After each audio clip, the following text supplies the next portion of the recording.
and fine even till the point of death. ప్రతి ఒక్కరు కూడా దేవుని వాక్యమును బైబిల్లోంచి చదివినటువంటి వారు ఎంతో నమ్మకంగా మరణం వరకు బలం కలిగి వారు ఉన్నారు. హల్లెలూయా.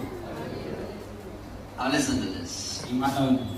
Now if I prescribe, నేను మీకు చెప్పినట్లయితే, if I prescribe, నేను మీకు ఏమైనా మందులు రాస్తే, if I prescribe take vitamin C, vitamin C వాడండి అని చెప్తే, vitamin D, విటమిన్ డి వాడండి, vitamin B12, విటమిన్ B12 వాడండి, what are other again multivitamins, you know better, you know, and what else do you have? Protein powder, calcium tablet. So now if I prescribe, will you take it or not? అవన్నీ రాస్తే మీరు తీసుకుంటారా? తీసుకోరా?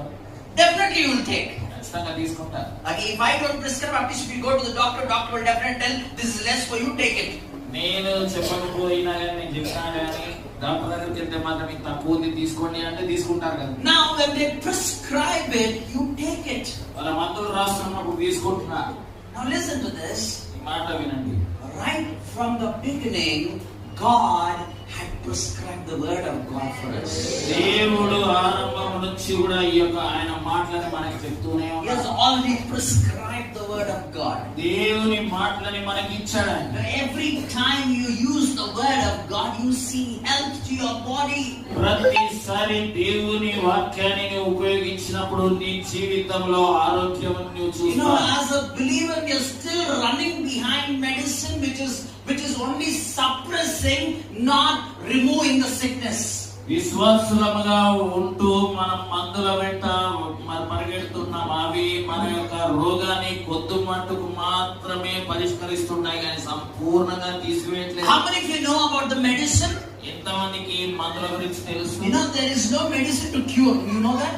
మరి రోగము తీసివేయడానికి ఏ మందులు లేవు. Every medicine is to boost your immunity. That's it.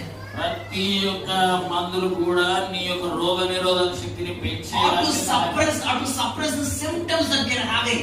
లేదంటే మనలో ఆ యొక్క అనారోగ్యం సంబంధించిన సూచనలను తగ్గించే ప్రయత్నం. Now not don't go into scientific terms and say, Pastor, there are cures for all the diseases. నేను సైంటిఫిక్ ప్రకారంగా మరి అన్ని రోగాలకు కూడా వైద్యం ఉన్నది అని. And let me put a question to you so that you can reason. మీకు ఒక ప్రశ్న వేయాలి. If there is a cure for all the diseases, then why is not the medicine working on all kinds of people?